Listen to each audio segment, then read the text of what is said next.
Acústica Agronegocios, la primera cadena de agronegocios en México.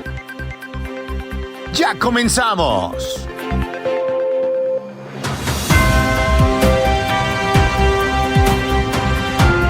Muy buenos días, amigos de Acústica Agronegocios. Qué bueno que nos acompañan en este programa, productoras y productores rurales de la República Mexicana. Les apreciamos mucho su compañía en esta mañana, en donde procuramos tener para ustedes asuntos importantes, asuntos relevantes en cuanto a los negocios del campo relacionados precisamente con la producción, tanto en parcela como la producción pecuaria, en parcela y también en invernadero, y nuevas formas de cultivo que se están desarrollando. Bien, vamos a abordar nuestra primera entrevista. Saludo con mucho gusto al señor José Manuel Mendoza Malváis. José Manuel es presidente del Comité Estatal de Sanidad Vegetal en el Estado de México, el CESAVEM. José Manuel, muy buenos días. Gracias por aceptar nuestra llamada. Muy buenos días, estamos a sus órdenes. ¿En qué región del Estado de México se encuentra usted? Nosotros estamos en el municipio de Calimaya, en la parte oriental del Nevado de Toluca. Perfecto, zona centro del Estado de México. Estamos hablando de la región más importante en producción de maíz para el Estado de México. Toda esa región que abarca Atlacomulco, Ixtlahuaca, Toluca, Calimaya y demás municipios con un clima un poquito más frío que el clima que tenemos en otras regiones del Estado, José Manuel. Sí, mire, nosotros estamos prácticamente en la franja maicera del centro del Estado de México, que, como dice usted, que comprende toda la región Toluca Centro. Ahí estamos nosotros en la parte alta del Nevado de Toluca. ¿Y qué maíces se producen en esa franja maicera del Estado de México, José Manuel? Mire, hay diversas variedades. Tenemos azules, tenemos blancos, tenemos rojos, tenemos amarillos, pero principalmente uno de los maíces que generan más importancia en nuestro estado es el maíz cacahuacintle, que es prácticamente de nuestra región, de nuestro municipio y municipios aledaños al Nevado. Y ahora uno de nuestros temas de conversación será el maíz palomero. Empiécenos a hablar del maíz palomero antes de ir abordando las diferentes variedades que nos ha mencionado, José Manuel Mendoza. Mire, nosotros aquí en nuestra región solamente tenemos el maíz palomero toluqueño, pero prácticamente ese maíz solamente es cultivado en el municipio de Ixtlahuaca, en parte de Ixtlahuaca, Jiquipilco y una parte de Temuaya, principalmente el maíz palomero toluqueño. Esa zona es muy pequeña en su producción porque ese maíz prácticamente es consumo familiar.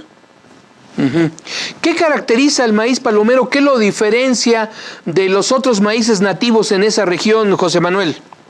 Es un maíz excepcional, que es muy cuidado, que es muy, ¿cómo le quisiera decir ahí? Seleccionado y más que nada codiciado solamente por la región donde se da. No es muy comercial, solamente en esa región se puede consumir.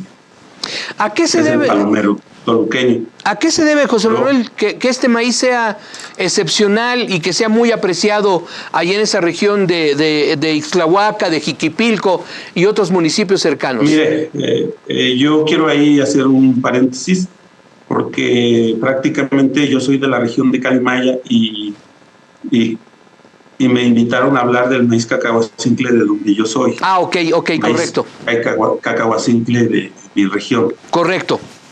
Pues hablemos de maíz cacahuacintle, José Manuel. ¿Qué características tiene ese maíz de Calimaya? Mire, es un maíz blando, harinoso, con un sabor excepcional, que prácticamente tiene diversas formas de consumo. Ese maíz ahorita está siendo comercializado en tierno, con una capacidad de mi municipio y los municipios aledaños como Tenango del Valle, Toluca, Metepec, la parte de Temascaltepec, parte alta de Temascaltepec y Coatepec de Harinas, porque este maíz prácticamente se da a una altura de los 2.500 a 2.900 hasta 3.000 metros sobre el nivel del mar, con una capacidad de producción muy buena, adaptabilidad también, porque es un maíz prácticamente nativo de la región de Calimaya, sí, que se dio, no digo que generación tras generación lo hemos venido cuidando, lo hemos venido cultivando, y ya para nosotros ha sido un enorme negocio, porque el maíz es muy bien querido y le gusta a la población, a los mexicanos que vivimos en el centro del país. Uh-huh. ¿Qué diferencia? Esa es una de las grandes ventajas que tiene el maíz cacahuacintle. ¿Qué diferencia es un grano blando, grande, y que ahorita se viene el 15 de septiembre y tenemos una gran demanda, claro, sí, acerca del elote, pero también con el maíz grande, que mira aquí lo muestro. Este es una mazorca de grano seco, uh-huh, pero también este es el elote, mira. Uh-huh. El elote que cultivamos en mi municipio, sí, con una capacidad de producción que el mercado pues demanda, y que hoy prácticamente se siembra solamente este cultivo. Uh-huh. Perdón que lo interrumpa, José Manuel.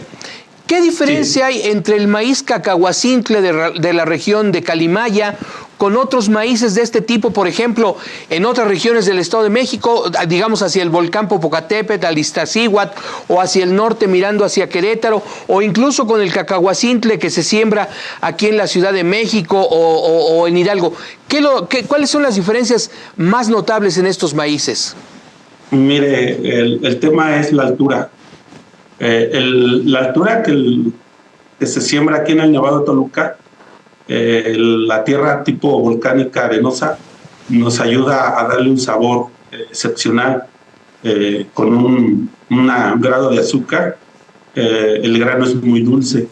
Entonces, y prácticamente le voy a decir, la semilla que se trasladó a diferentes partes de las regiones altas como Tehuacán, Puebla, en la parte de Tlaxcala, en la parte de Ciudad de México, en San Miguel Topilejo, uh-huh, la semilla sale de Calimaya, sale de Toluca, sale de la zona del Nevado de Toluca. Nosotros aquí en Calimaya tenemos que empezar a cosechar en fines de noviembre, porque ya nos están demandando semilla para enviarla a esas regiones. O sea, prácticamente nosotros somos quien dimos a conocer el maíz cacahuacintle al centro del país. Hoy creemos que nuestro maíz cacahuacintle está llegando hasta Aguascalientes, Guadalajara, Puebla, Veracruz, Oaxaca. Ese maíz es muy bien recibido, muy bien degustado por parte de los habitantes, porque es parte de nuestra cultura que tenemos en México. Sí, más en esta época del año. Y este maíz entonces es especial para esta época del año. Me refiero, ya vienen los festejos, como atinadamente usted, el 15 de septiembre. No hay nada como comerse un buen elote de buen tamaño, con grano muy suavecito, cubierto de mayonesa, de chile piquín y lo que le quieran poner, independientemente de los esquites. ¿Qué otro uso tendría este maíz cacahuacintle en estas fechas o en otra época del año, José Manuel Mendoza? El rico pozole que le gusta a la ciudadanía. Los pozoles puede ser en blanco, puede ser en rojo, puede ser en verde, y puede ser acompañado con carne de cerdo o con pollo, con sus condimentos, que serían rábanos, lechuga, orégano. La gente es como lo prepara. Nosotros, a través de una investigación que tuvimos acerca de nuestro maíz cacahuacintle, creemos, y así está dentro de un códice, que el pozole viene de la era prehispánica, la costumbre de comer maíz pozole, ¿sí? A lo mejor hoy la ponemos el día 15 de septiembre, pero prácticamente el degustar pozole viene desde la era prehispánica. Así están las informaciones que tenemos nosotros, porque tenemos mucho interés en dar a conocer nuestro maíz cacahuacintle a nivel nacional. Es lo que nosotros hemos tenido como investigación. Ahora, yo le voy a platicar una anécdota que nos sucedió hace 2 años. El presidente Andrés Manuel en una mañanera anunció que iba a haber elotes en el Zócalo capitalino. Y quiero decirle que nos faltaron fuerzas. El campo calimayense, el campo de la región del Nevado de Toluca, nos faltaron fuerzas para surtir, para abastecer la demanda que en ese momento, o la publicidad que le hizo en ese momento el presidente Andrés Manuel a nuestro maíz cacahuacintle, a nuestros elotes tiernos. La verdad, ahorita nosotros viene el 15 de septiembre y nosotros estamos vendiendo maíz grano seco para que la gente se previene, quien produce, quien lo precoce, quien lo abastece a los supermercados, a las antojerías, por ejemplo, la Casa de Toño, Pozolcali, ya están demandando en este momento para que tengan suficiente producción para cuando lleguemos, vamos a decirlo así, los comensales, a degustar un pozole. José Manuel, lugar. Perdón, sí, acaba usted de mencionar a las 2 empresas dedicadas a la venta de alimentos especializados en pozole, que son las más importantes de la Ciudad de México. Usted ya dijo las marcas, yo no las repito, pero esas 2 empresas que usted mencionó se abastecen de pozole de Calimaya. Antes de que me dé su respuesta, le voy a pedir que nos espere unos segunditos. Vamos a escuchar a nuestro patrocinador, a Mecatec, y seguimos platicando de este tema. ¿Le parece? Sí, adelante. Bien, vamos a una pausa y recuerde, este programa es patrocinado por Mecatec, mecanización inteligente, que siempre tiene una propuesta interesante para pequeños y medianos productores rurales en la República Mexicana. Gracias por estar con nosotros en las frecuencias de Grupo Acústica, tanto en radio tradicional, en radio hertziana, como en televisión abierta y también en redes sociales. Regresamos enseguida. Continuamos en Acústica Agronegocios. Bien, ya estamos de regreso, amigos de Acústica Agronegocios. Qué bueno que nos acompañan. Si usted está viendo este programa en los Estados Unidos y le interesa adquirir mercancía, maquinaria, equipo de Mecatec, póngase en contacto con nuestros distribuidores. Usted en los Estados Unidos puede pagar el equipo, la maquinaria, la herramienta que usted decida, y sus familiares aquí en cualquier estado de la República Mexicana lo reciben sin ningún problema. Bien, vamos a seguir platicando de maíz cacahuacintle de Calimaya con José Manuel Mendoza Malváis, presidente del Comité Estatal de Sanidad Vegetal en el Estado de México. Entonces reitero la pregunta, José Manuel, estas 2 empresas, el maíz que le ofrecen a sus comensales proviene de Calimaya para el pozole. Así es, con seguridad le digo, porque tengo compañeros productores de mi municipio que se encargan de abastecer un grano especializado. Ahí hay un manejo muy especial en el grano que ellos consumen. Nosotros manejamos tanto comercial como especial. Entonces el especial prácticamente va para ese tipo de restaurantes o de antojerías que le llamamos nosotros. Ellos vienen a Calimaya a hacer agronegocios con un grupo de productores de mi municipio y hay contacto con ellos. Entonces nosotros aquí organizamos, o hay quien solo puede negociar y abastece la demanda que tienen estas 2 empresas de comida que ofrecen el maíz pozole. José Manuel, ¿cuándo se debe de sembrar el maíz cacahuacintle para que esté listo ya en esta época del año, principios, mediados de septiembre? Mire, la fecha de siembra inicia a partir del 15 de marzo y termina el 15 de abril. Y ya la altura va dependiendo de la madurez del producto. Mire, por ejemplo, nosotros sembramos la parte alta el 15 de marzo, pero vamos cosechando después de septiembre. Hay quien inicia sembrando en los primeros días de marzo, y en la parte baja, que sería a los 2.650, 2.700 metros, ahorita es el momento que está cosechando. ¿Por qué? Porque usted sabe que entre más altura tiene, hay menos horas luz, hay la altitud nos permite que las plantas crezcan más lentas, entonces la madurez sea más lenta. Entonces, vamos a decirlo así, tenemos una fecha de cosecha de elote desde la última semana de julio en nuestra zona, ¿sí? Hasta los días que nosotros conocemos como Día de Muertos. En esos momentos nosotros todavía estamos soltando el tierno.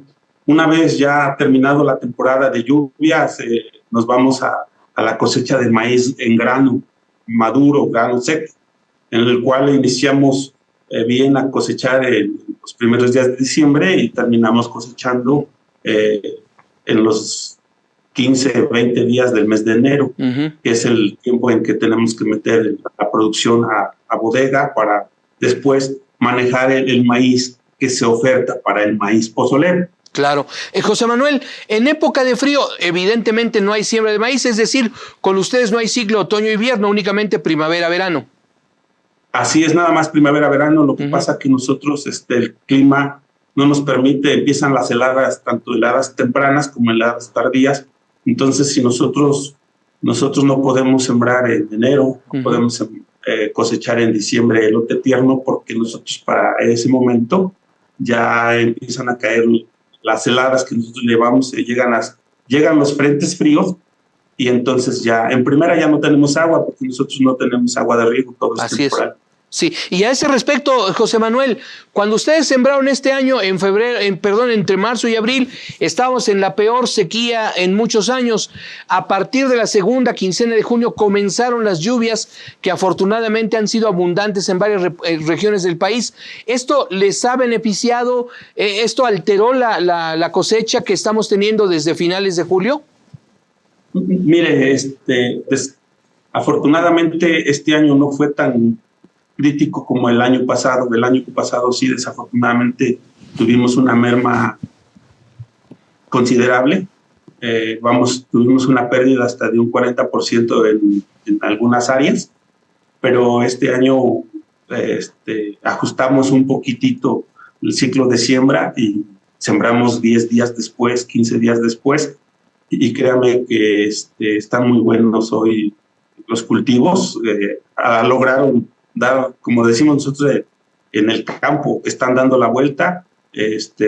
Creemos que vamos a tener una buena producción, una muy buena calidad este año, que vamos a poder ofertar al mercado. Y entonces hoy yo creo que tendremos que ajustar ahí un poco el precio. Sí, porque la verdad, cuando hay poca cosecha, usted sabe que se encarecen los precios. Cuando hay cosecha en abundancia, bueno, se ajusta también el precio. Claro. Entonces, a hoy las cosechas en parte están buenas.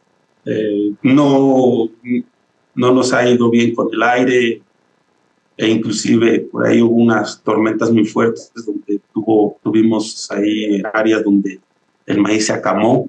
Pero creemos que lo que nos queda está muy bien. José Manuel, ¿cuántas hectáreas se sembraron este año en Calimaya y región cercana, y qué rendimiento están obteniendo o van a obtener por hectárea sembrada? Mire, ahorita nosotros tenemos más o menos un estudio que a nivel regional andamos entre las 6,000 hectáreas en la región. Un poquito más, creemos que un poquito más, porque como el año pasado nos fue un poco, la sequía nos castigó, pero al final el precio nos ayudó. Entonces, muchos de nosotros optamos por volver a sembrar más superficie de maíz cacao simple, y entonces creemos que andamos arriba de las 6,500, 7,000 hectáreas en la región, en los municipios que comprende Toluca, Metepec, Tenango y Calimaya, pero Mexicalcingo un poco. ¿Y qué rendimiento están obteniendo? por hectárea. Mire, si los terrenos, si el año va pintando como hoy, andamos teniendo más o menos como las 5 toneladas por hectárea. Uh-huh. Las 5 toneladas estamos. Ese es lo que tiene el rendimiento del maíz Cacahuacincle. ¿Se puede considerar un buen rendimiento? Por lo regular, sí. Cuando andamos en las 5 toneladas, sí. Lo que pasa que es un maíz especial y también el precio, el costo, tanto los costos de producción son altos, pero también el precio nos ayuda. Y ya es algo distinto. Es lo que a veces cuando vamos a otras regiones y compartimos experiencias con otros productores, pues la verdad nosotros en Calimaya, en Metepec, en la zona aledaña, tenemos una forma de hacer cultivo muy diferente a otras regiones. Uh-huh. ¿Y este maíz ya está comercializado? ¿Ya hay compromisos de compraventa en diferentes regiones del país? No únicamente con estas 2 cadenas de restaurantes, sino con otras centrales de abasto, por ejemplo, o algún otro tipo de demandante de maíz. Mire, principalmente nosotros comercializamos a la Central de Abastos de México. México es un lugar muy cercano a nosotros, la Central de Abastos. Hay quien ya tenemos nuestros propios clientes, donde nosotros ya directamente comercializamos. Hay quien no, hay quien acude a la Central de Abastos y a través de la subasta es como comercializa. Pero ya muchos de nosotros ya tenemos prácticamente la cartera de clientes, se puede decir. Ya tenemos el comercio más que nada ubicado. Y en esta temporada, por ser afortunadamente de una buena producción, el precio va a bajar. ¿Esto les perjudica o se sienten ustedes satisfechos tomando en cuenta que van a vender más volumen, a lo mejor a menos precio? ¿Hay un buen balance para ustedes, José Manuel? Yo creo que todo se compensa. O sea, también tenemos que entender que también todo se compensa. Porque si tenemos una buena producción, tenemos más cosecha, tenemos más toneladas. A lo mejor el precio baja, sí, pero es algo muy especial el maíz Cacahuacincle. No comparativo con el maíz blanco, el maíz duro de otras regiones. Uh-huh. Entonces los capitalinos, y de veras lo digo en serio, podemos estar tranquilos porque vamos a poder comer elotes y esquites prácticamente en el momento que se nos antojen. Claro, mire, inclusive ahorita de mi municipio diariamente están saliendo hasta unos 14, 15 camiones, si no es que más, diarios a la central de abastos. ¿De qué tonelaje? Entonces, hay tonelajes de 15, de 10, de 12, de 15 toneladas, 20 toneladas. Salen camiones diariamente. Pero yo lo que les decía, o sea, el maíz Cacahuacincle tiene grandes ventajas, porque el maíz Cacahuacincle lo podemos consumir en tierno y lo podemos consumir en seco. Hay varios procesos para poder, no nada más yo le puedo decir que es tamales, galletas, tortillas, pozole, elotes tiernos, pan de elote. Hay muchas cosas que se pueden hacer con el maíz Cacahuacincle en diferentes etapas. Uh-huh. Y brevemente, José Manuel Mendoza Malváis, háblenos un poquito de los otros maíces criollos que tienen ustedes en Calimaya, Toluca, Metepec y región aledaña. Mire, yo creo que después del maíz Cacahuacincle, una de los cultivos también que están siendo rentables son los maíces azules.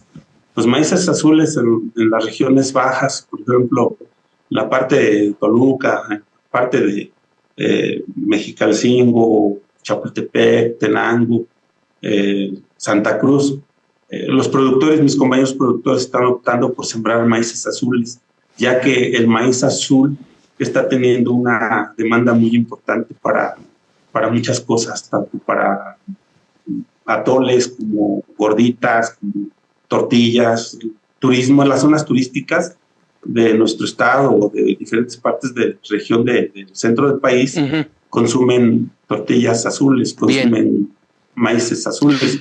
Pero también hay otro que nos está dando mucha importancia, que es el maíz rojo. Muy bien. El rojo lo están buscando. Muy bien. El maíz rojo se está produciendo en la parte de Ixtlahuaca. Bien, pues José Manuel, lamentablemente, disculpe que lo interrumpa, el tiempo se nos agota. Muy interesante esta charla que tuvimos con usted. Esperemos que haya oportunidad más adelante de platicar sobre estos otros maíces criollos. Por hoy, muchas gracias, José Manuel. Muy buenos días. Estamos a sus órdenes. Muchas gracias. Gracias. Igualmente, por permitirme escuchar y poder dirigir esas palabras, ya que para nosotros es importante que conozcan el maíz Tahuacincle. Gracias. Vamos a una pausa. Luego, gracias. Hasta luego, regresamos enseguida. Continuamos en Acústica Agronegocios. Gracias, amigos de Acústica Agronegocios, por estar con nosotros. Y bien, a continuación vamos a platicar de un tema relevante, importante, trascendente, ahora que está la efervescencia legislativa en ambas cámaras del Congreso mexicano, en diputados y senadores. Hay por ahí un asunto pendiente que tiene que ver con el hecho de que se autorice la importación de maíz procedente de los Estados Unidos, amarillo, genéticamente modificado a México, únicamente cuando este maíz sea quebrado. ¿Esto qué implicaciones tiene? ¿Qué representa para la producción agropecuaria, principalmente en nuestro país? Vamos a conversar al respecto con el licenciado Juan Carlos Anaya. Él es director general del Grupo Consultor de Mercados Agrícolas. Juan Carlos, siempre es importante conocer el punto de vista de los especialistas en torno a esta materia. Buenos días, Juan Carlos. ¿Qué nos puedes comentar al respecto? Mira, buenos días, José Luis. Y mira, lo que sucede es que en el Congreso de la Unión se presentó en el dictamen que tiene que hablar con los maíces genéticamente modificados, que no se permite el maíz genéticamente modificado para el uso de la tortilla, ni tampoco para la siembra. Y en el caso del maíz amarillo, que se usa para el sector pecuario y para la industria, se estableció en el artículo 4 de la Constitución un quinto transitorio, donde se establece que el maíz amarillo tiene que ser quebrado antes de entrar a territorio nacional, para que este producto no pueda ser usado y ataque la biodiversidad de los maíces originarios mexicanos. También establece algunas excepciones de que si hay una autorización de trazabilidad, se puede importar sin quebrar.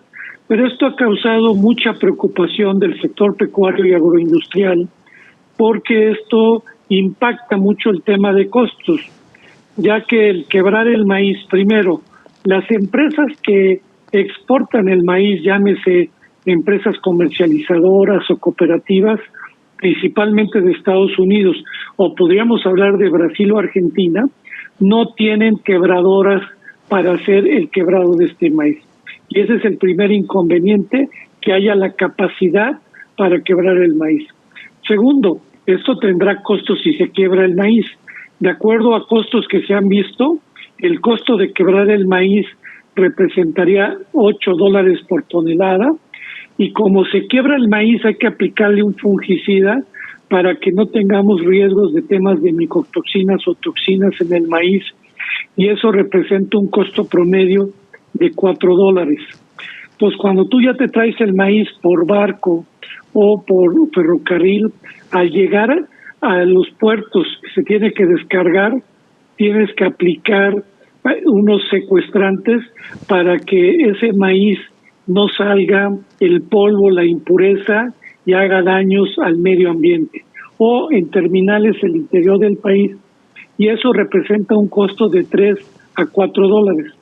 Puro costo directo son $15 por tonelada, que va a impactar y a alguien se le va a tener que repercutir, ya sea al pecuario mayores costos y que pierda rentabilidad, o que se tenga que aplicar al consumidor, al producto final. Pero también las empresas pecuarias, principalmente lecheras y engordadoras, que usan el maíz rolado, ese maíz quebrado ya no tiene la misma productividad, y entonces van a perder productividad las empresas pecuarias, que va a repercutir. Y además, el que este tipo de medidas, también nuestros socios comerciales que vuelve una barrera no arancelaria que va en contra del Tratado de Libre Comercio, y seguramente va a haber una controversia con nuestros socios comerciales. Esa es la inconformidad, Juan Carlos, lo acabas de mencionar precisamente. Esto técnicamente entonces podría considerarse una barrera no arancelaria que iría en contra del espíritu del Tratado de Libre Comercio, el que firmó recientemente en el último tramo de la pasada administración del presidente de los Estados Unidos, Donald Trump. Por ahí iría esa implicación, Juan Carlos. Así es, y la realidad, pues ya tenemos el panel de maíces genéticamente modificados, que se espera que pasando las elecciones a Estados Unidos ya el panel dé un veredicto, que muchos estimamos que México lo va a perder en virtud de que los avances que hemos visto, México no ha podido mostrar científicamente que el maíz genéticamente modificado cause daños a la salud humana, animal o ambiental, y esto pues puede impactar, uno, que México tenga que retirar el decreto, o dos, que nos apliquen a algunos productos un daño vía aranceles. Entonces eso repercutiría en muchas de las cadenas que México exporta al mercado de Estados Unidos, y creo que a nadie beneficia una medida de esas características. ¿Alguna otra? La industria de alimentación pecuaria, los propios productores de ganado vacuno, aves, ¿han hablado, tendrían alguna estrategia o alguna propuesta para que la afectación económica, que con mucho detalle nos has descrito, no afecte esa importante cadena de valor? Sí, uno es el apartado 4 del transitorio, de que las empresas se obliguen a hacer la trazabilidad de que cuando importen maíz genéticamente modificado, pero no quebrado sino entero, se puede hacer la trazabilidad que el producto que se está importando llega al destino para el cual va a ser utilizado por el sector pecuario y industrial. Pero eso va a tener un costo de certificación, pero bueno, es alguna manera para salvar algo que la verdad parece increíble, que se tenga que quebrar un maíz que pierde sus propiedades y aumenta mucho los costos. Uh-huh.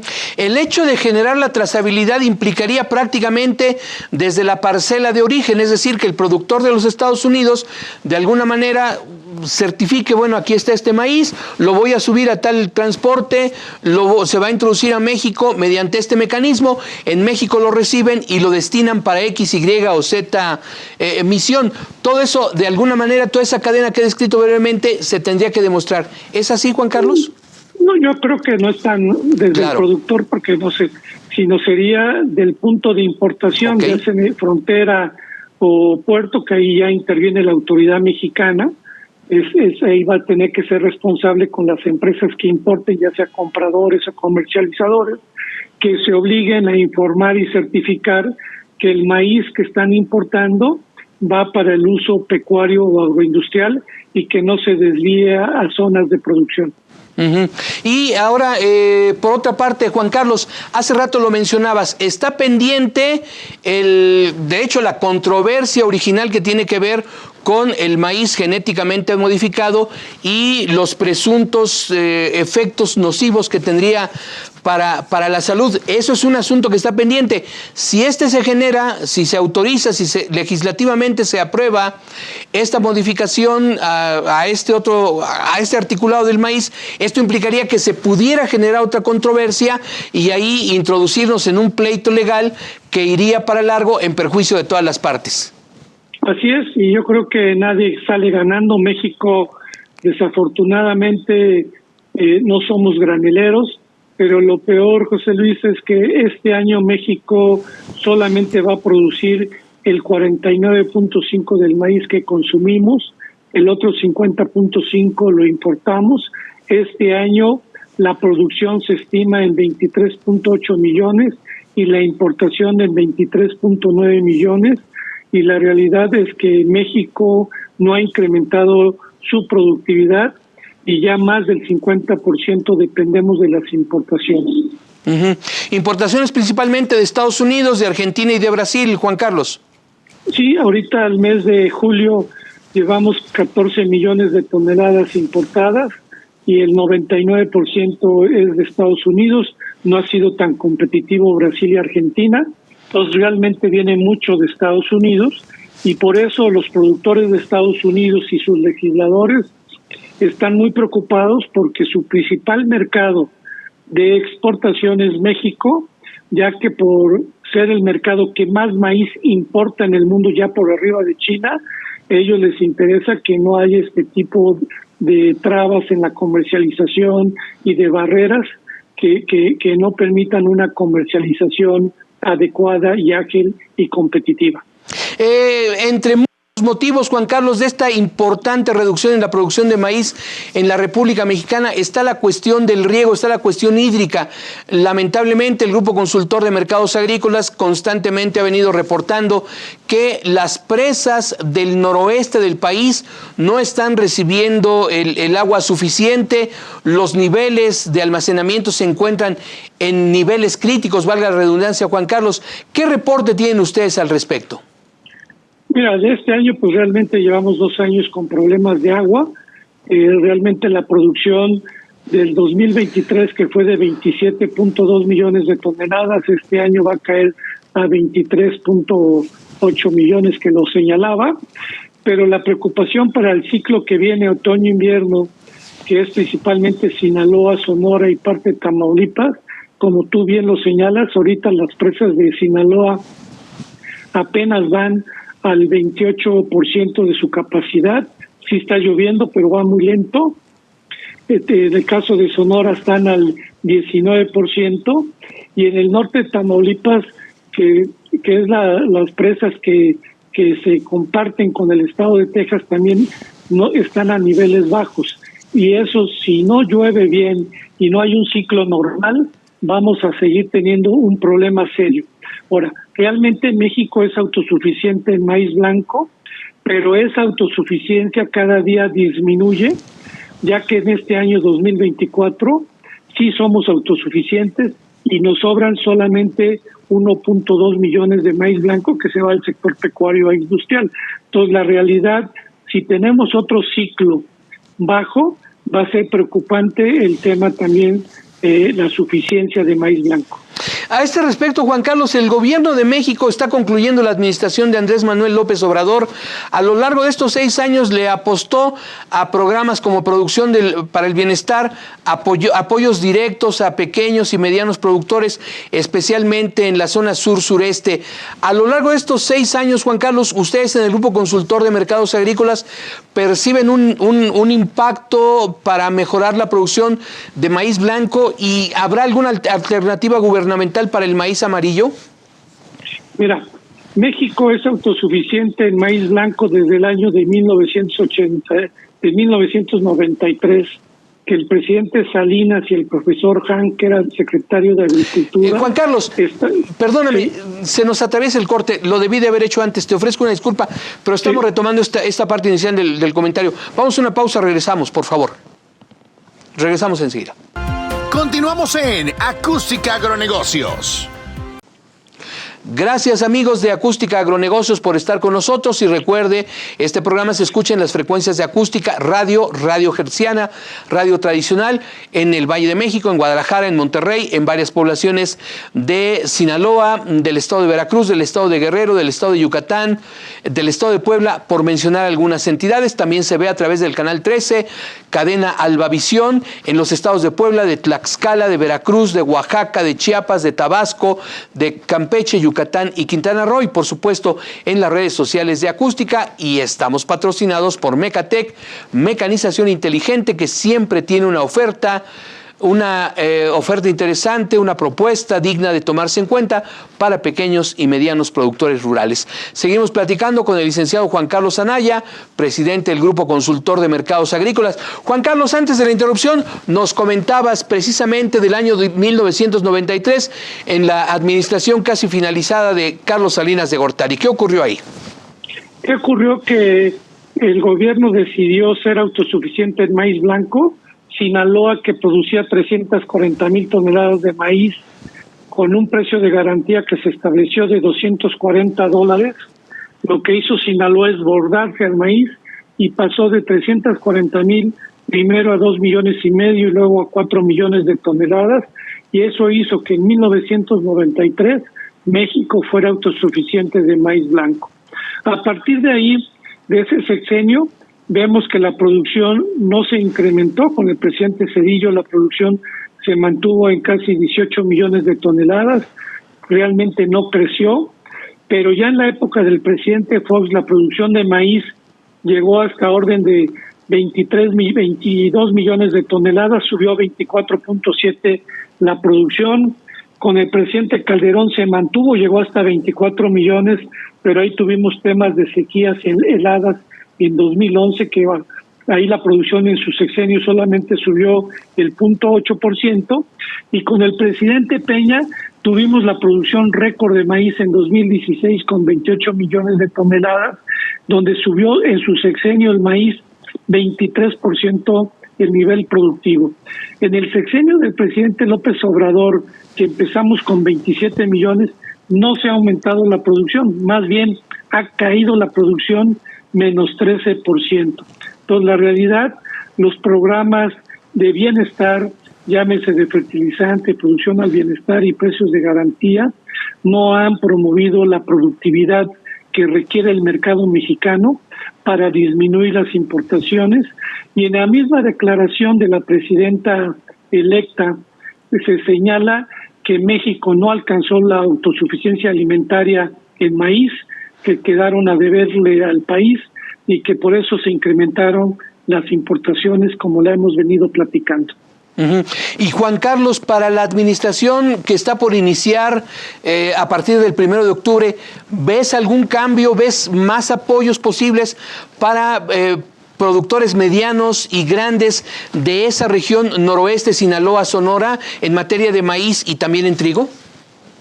Bueno, el nuevo secretario Julio Verdeguer, que es sinaloense, ha señalado que van a seguir los programas de bienestar, los van a renovar, pero siguen los mismos programas de fertilizantes, precios de garantía y producción al bienestar. Vamos a ver qué cambios realizan, pero adicional le van a meter mucho al tema de agua, al tema de tecnificación. Hablan de tecnificar más de 500,000 hectáreas para disminuir el consumo de agua y hacerlo más eficiente. Hablan también de financiamiento y apoyar a productores pequeños y medianos con tasas de interés. Hablan también del seguro, hablan también de bienes públicos para la cuestión de la innovación, la tecnología, y también hablan de temas de comercialización, de cómo realizar la comercialización mucho más ordenada. El tema que van a tener y que lo vamos a ver en unos días es cómo viene el proyecto de presupuesto, donde vemos que por el déficit que trae el gobierno para el 2025, no vemos que haya más recursos para el sector del campo, sino que sigan los programas como están, y vemos que difícilmente, si no se hacen algunas readecuaciones, todo esto que está señalando la presidenta electa y el nuevo secretario de Financiamiento, Agua, Seguro, Comercialización y Producción se pueda realizar, ya que se requiere que México aumente su productividad para disminuir su dependencia de las importaciones. ¿Ustedes perciben que con toda esta importante lista que acabas de mencionar, Juan Carlos, se pudiera revertir y alcanzar los niveles de 2016 de más de 28 toneladas en el país? 28, sí se puede, si se hace un trabajo de que los programas trabajen juntos, bienestar, fertilizantes, y que los productores utilicen paquetes tecnológicos con variedades de maíces híbridos que puedan alcanzar. Además, para darte un ejemplo, solamente aumentando la productividad por hectárea que traemos de 3.8 toneladas por hectárea, que aumentemos en los 7 millones de hectáreas 1 tonelada por hectárea, aumentaríamos 7 millones, que eso nos daría casi 30 millones de toneladas, y dejar de importar 7 millones de toneladas al exterior, porque el consumo sigue creciendo y la producción no va al ritmo de lo que las empresas consumidoras vienen creciendo, principalmente el consumo humano, el consumo pecuario y el industrial. Eso me deriva a la siguiente pregunta, Juan Carlos. ¿Podría generarse otra región con vocación productiva como existe en el noroeste, o son regiones, la región noroeste tiene las características para que siga siendo el granero de nuestro país? Y por otra parte, Juan Carlos, ¿cómo ves la cuestión de la disponibilidad de agua, tanto ahí en Sonora, Sinaloa, como en otros puntos de la República, para la producción de maíz?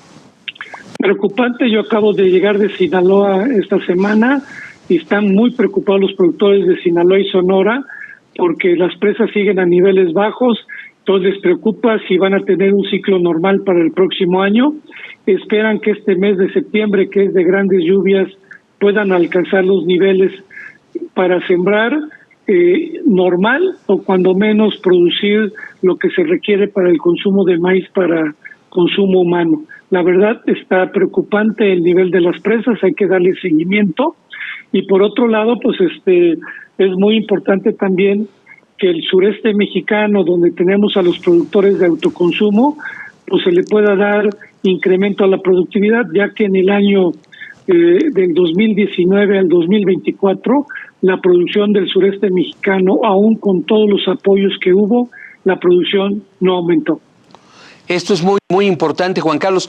Oye, pues qué buen panorama. Y ya por último, permíteme tocar el siguiente tema. El Grupo Consultor de Mercados Agrícolas ya está mencionando que ahora el que está protagonizando el incremento de precios es el chile poblano, tan demandado en esta época, sobre todo por el chile en nogada. ¿Cómo está el panorama con el chile poblano y aquellos otros productos agroalimentarios que han mantenido precios altos, Juan Carlos?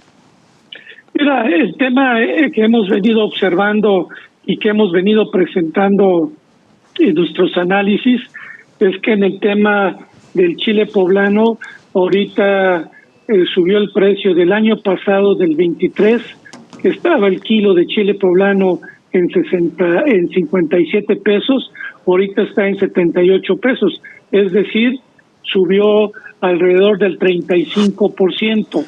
Pero si lo analizamos del precio que recibe el productor, que ahorita está recibiendo menos pesos, 12.75, el margen de comercialización que existe, el productor le paga 12.75 y la ama de casa lo compra a 77 pesos, es un margen del 503%.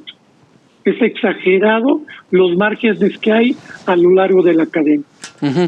¿Y qué ha ocurrido con otros productos que enfrentaron presiones importantes?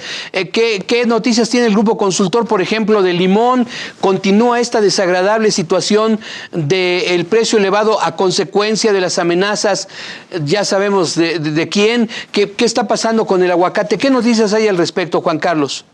Mira, en el caso del limón con semilla, el precio se ha incrementado contra el año pasado.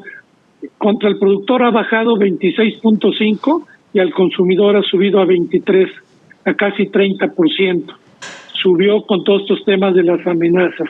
En el caso de aguacate, lo que vemos es un incremento del precio al productor del 50% y al consumidor del 38%. Pero también vemos incrementos en el caso de la calabacita. El consumidor está subiendo 55% contra el año pasado, el pepino 48%, el jitomate 48%, la cebolla 43%, y entonces pues las amas de casa pues se preocupan porque aunque subió el salario mínimo, pues los precios de los productos básicos se han incrementado en una forma exponencial, y es la queja que existe por parte de las amas de casa y también de las gentes que se dedican a restaurantes, a fondas y todo, de cómo han subido muchos productos de la canasta básica. La última temporada de lluvias, la que estamos viviendo actualmente y que la tenemos presente desde la segunda quincena de junio, ¿ayudará a que el precio de todos estos productos y otros que están sometidos a presiones puedan bajar? Sí, nosotros vemos hacia finales del año que el tema de frutas y hortalizas pueda tener un pequeño ajuste porque ya viene de algunos productos la temporada, porque en el tema de frutas y hortalizas, que son productos altamente volátiles, enfrentan 4 factores que afectan la cadena y los precios. Uno, lo que es el tema climático, la temporalidad, porque no todo el año se da. El otro tema son los grandes márgenes que hay a lo largo de la cadena donde vemos especulación. Y el cuarto, el tema de la inseguridad, los pagos de derechos de piso, que están incrementando los precios que llegan al consumidor por diversos pagos de derechos de piso al productor, a los empaques, al transporte. Y eso pues ya está preocupando al Banco de México, porque el tema del pago de derecho de piso, la extorsión, ya está formando parte, desgraciadamente, de la inflación de los productos de la canasta básica. Pues Juan Carlos Anaya, director del Grupo Consultor de Mercados Agrícolas, te agradezco mucho esta plática, sobre todo la explicación que le diste al auditorio de cómo ha sido el comportamiento del precio del maíz en México, la producción sobre todo de maíz a partir del año de 1993, incluso un poco antes. Gracias Juan Carlos por estas explicaciones y permítenos seguir en contacto contigo. Gracias, José Luis, y saludos a todo tu público. Muchas gracias a Juan Carlos Anaya, director del Grupo Consultor de Mercados Agrícolas. Pues ahí tiene usted esta explicación, este panorama, esperemos que le sea de utilidad. Estamos llegando a la parte final de Acústica Agronegocios. Muchas gracias, amigos, por estar con nosotros, y recuerde, estamos en radio, estamos en televisión, en redes sociales, y también tómelo usted en cuenta, consúltelo. Métase a las páginas. Mecatec, Mecanización Inteligente, es el patrocinador de este programa. Muchas gracias y que tenga usted excelente día. Eso fue Acústica Agronegocios, la primera cadena de agronegocios en México. Una producción de Grupo Acústica.